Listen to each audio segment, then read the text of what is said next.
கேரள திருநாட்டில் ஒவ்வொரு சிவாலயம் ஒரு சிறப்பை பெற்று விளங்குகிறது.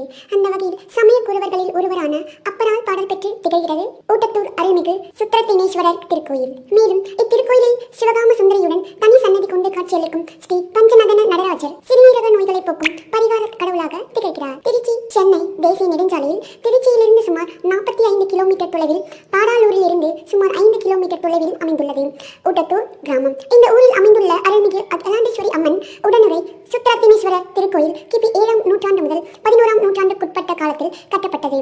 இத்திருக்கோயில் பிரம்மா பூஜித்து தனது சாபம் நீங்க பெற்ற கோயிலாகும். இங்குள்ள பிரம்ம தீர்த்தம் உடல் பிணிகளை போக்கும், குறிப்பாக சிறுநீரக நோய்களை போக்கும் தீர்த்தமாக திகழ்கிறது. சிறுநீரக நோய்களால் பாதிக்கப்பட்டோர் இக்கோயிலுக்கு வந்து பஞ்சநதன நடராஜருக்கு வெட்டி வேரை 48 துண்டுகளாக்கி மாலையாக அணிவித்து இங்குள்ள பிரம்ம தீர்த்தத்தை எடுத்து வந்து சன்னதி முன் வைத்து அர்ச்சனை செய்து வெட்டி வேரை அபிஷேக நீருடன் கலந்து தொடர்ந்து 48 நாட்கள் குடித்து வந்தால் நோய் பாதிப்பிலிருந்து மீளலாம் என்பது நம்பிக்கை. மூலவர்